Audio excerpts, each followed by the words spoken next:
जब आपको एलिजिबिलिटी मिल जाती है फिर आप उसके बाद आपको चाहिए होता है एक ATT number, authorisation to test. Eligibility आ गई है यूएससी की, लेकिन अब आगे क्या होगा?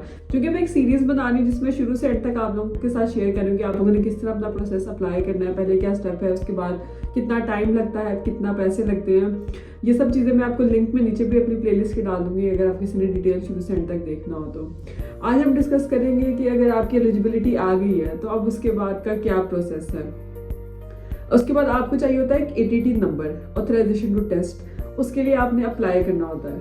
अच्छा, एक बात याद रखें, जब आपको एलिजिबिलिटी मिल जाती है फिर आप कभी भी जिंदगी में लाइफ टाइम आप एंक्लेक्स वगैरह बुक करवा सकते हैं और अपना प्रोसेस आगे कर सकते हैं। यानी कोई टाइम लिमिट नहीं है कि इतनी 6 महीने, इतनी 3 महीने, इतनी 4 महीने में आपने काम करना है, ठीक है। लेकिन अगर एक दफ़ा आपने ATT के लिए अप्लाई कर दिया, आपका ऑथराइजेशन टू टेस्ट आ गया, फिर हर स्टेट की एक अपनी है।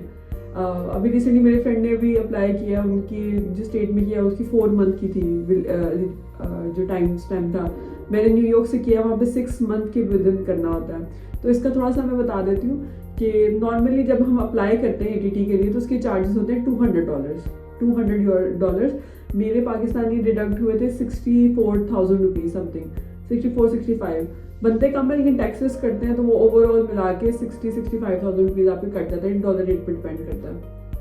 जब ATT की आपने फीस दी, अच्छा वेबसाइट पे वो लोग कहते हैं कि 4 to 6 वीक्स टाइम लगेगा हमें आपको ATT नंबर देने के लिए।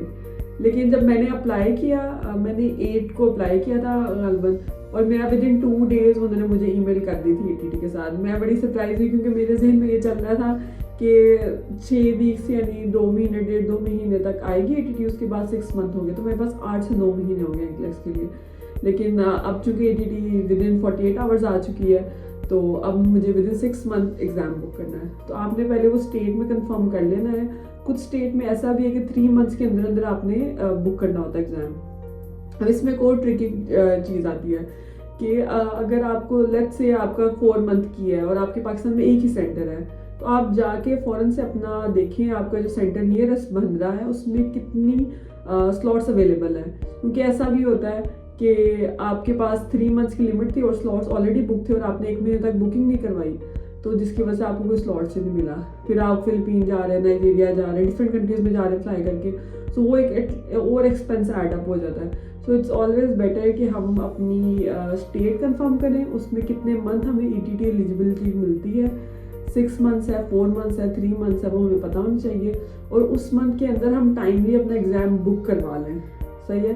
क्योंकि स्लॉट्स लिमिटेड होते हैं, फिर आप कहाँ से दूसरे स्लॉट जाएंगे दूसरी कंट्री में। अच्छा, जो $200 लगे थे ATT के लिए, यानी 60-65,000 रुपीज़ में डिडक्ट हुए ATT के लिए अप्लाई करने में, सही है, एंक्लेक्स RN की। और जब मैंने डेट कंफर्म करनी है उसमें मेरा $150 लगेगा। तो 40-45 हज़ार वो, और ये $200 ये और $150 ये। सो ये मेरा अभी एक्सपेंस होगा इन कुछ दिनों में। तो ये मैंने थोड़ा सा आप लोगों को बताया कि आप लोगों ने अप्लाई करना है तो आप लोगों के लिए हेल्पफुल होगा। Do let me know if you have any comment, any query, जो आप लोग कहाँ तक आप लोगों का प्रोसेस पहुँचा है और आप लोगों का कितना खर्चा हो गया और आप लोगों ने किससे करवाया, अगर करवाया तो किस तरह का एक्सपीरियंस है, एंक्लेक्स की तैयारी कैसे जा रही है, और एंक्लेक्स की प्रिपरेशन से रिलेटेड कोई अगर आप लोगों का क्वेश्चन या क्वेरी हो। सो यार दैट्स इट, तब तक के लिए अल्लाह हाफिज़।